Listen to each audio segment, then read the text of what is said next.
जिस उम्र की कन्या है उसी उम्र का पढ़ाने वाला लड़का है।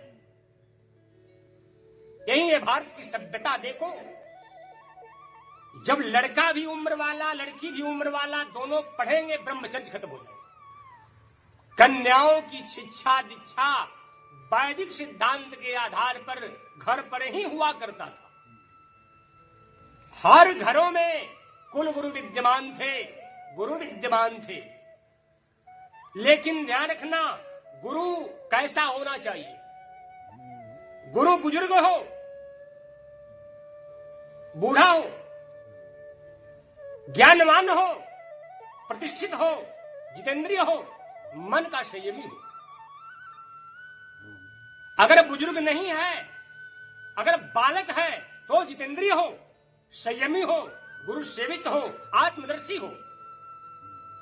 आज जहां कन्या विद्या ग्रहण करती है, जहां कन्या विद्या ग्रहण करती है, जिस उम्र की कन्या है उसी उम्र का पढ़ाने वाला लड़का है। यही है भारत की सभ्यता। देखो, अरे भाई, दूध और खटाई का मेल नहीं है। विद्या ब्रह्मचर्य का स्वरूप होता है। विद्या जिसके पास ब्रह्मचर्य होगा वही ग्रहण करेगा। और जहां कन्या और पुरुष दोनों रहेंगे वहां कभी किसी को विद्या प्राप्त नहीं हो सकती। मन संयम में नहीं रह सकता, उछंखलित हो सकता। इस पर किसी का ख्याल नहीं है। प्राचीन काल में संत महात्मा ज्ञानी ब्राह्मणों के द्वारा कन्याओं को भी आश्रम में या अपने घर पर महात्माओं को बुलाकर ज्ञान दिया जाता है। इसलिए जब लड़का भी उम्र वाला लड़की भी उम्र वाला दोनों पढ़ेंगे, ब्रह्मचर्य खत्म हो जाएगा। भगवान शिव के पास एक बार पार्वती को लेकर के जब हिमवान गए, हिमांचल राजा गए, उस समय शंकर ने, भगवान शिव ने कहा, महाराज अपने कन्या को मेरे पास लेकर मत आया करो, अपने कन्या को मेरे पास लेकर, जो जोगी हूं मैं, इसको घर पर रहने।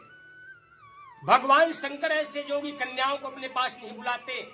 आज के कैसे लोग हैं कि लड़कों को लगा देते हैं कन्याओं को बढ़ाने के लिए। जो लड़का खुद संयमी नहीं है, मन कंट्रोल में नहीं है, इंद्रियां बस में नहीं है, लोभी है, लंपट है, शराबी है, जुआरी कबाबी है, ऐसा व्यक्ति भला बच्चों को क्या शिक्षा दे?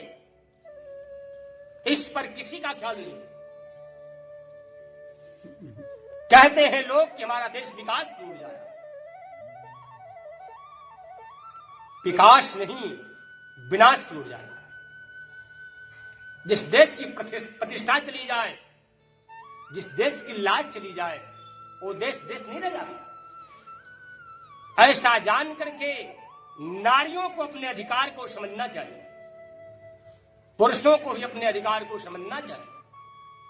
कन्या हो तुम, बेटी हो तुम, अपने को पहचानो, माता हो, घर पर रहो, माता पिता की सेवा करो, और शादी होने के बाद पति के साथ अच्छे आचरण के साथ जीवन बिताओ।